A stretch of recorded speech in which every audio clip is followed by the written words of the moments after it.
ময়মনসিংহের ফুলবাড়িয়া উপজেলার বালিয়ান ইউনিয়নের ২ নং ওয়ার্ড ছাত্রলীগের আয়োজনে ২৬ মার্চ মহান স্বাধীনতা ও জাতীয় দিবস এবং পবিত্র মাহে রমজান উপলক্ষে ইফতার মাহফিল অনুষ্ঠিত হয়েছে।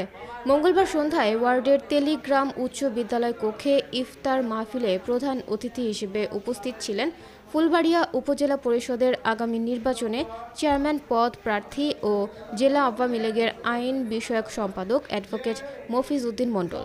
প্রধান অতিথির বক্তব্যে অ্যাডভোকেট মফিজ উদ্দিন মণ্ডল আগামী নির্বাচনে চেয়ারম্যান প্রার্থী হিসেবে নিজের জন্য ভোট, দোয়া ও সমর্থন প্রত্যাশা করে বলেন, উপজেলা পরিষদের চেয়ারম্যান নির্বাচিত হলে ফুলবাড়িয়ার প্রত্যন্ত অঞ্চলের রাস্তাঘাটের উন্নয়ন এবং বিভিন্ন মসজিদ, মাদ্রাসা সহ এলাকার সার্বিক উন্নয়নে কাজ করা হবে।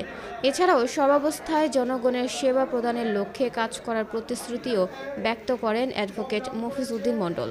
ইফতার মাহফিলে উপজেলা আওয়ামী লীগের স্বাস্থ্য বিষয়ক সম্পাদক ডক্টর আবুল হোসেন, আওয়ামী লীগ নেতা এমদাদুল হক মেম্বার, রফিকুল ইসলাম ও আখতারুজ্জামান হীরা মেম্বার সহ সমাজের বিভিন্ন শ্রেণী পেশার ব্যক্তিবর্গ উপস্থিত ছিলেন।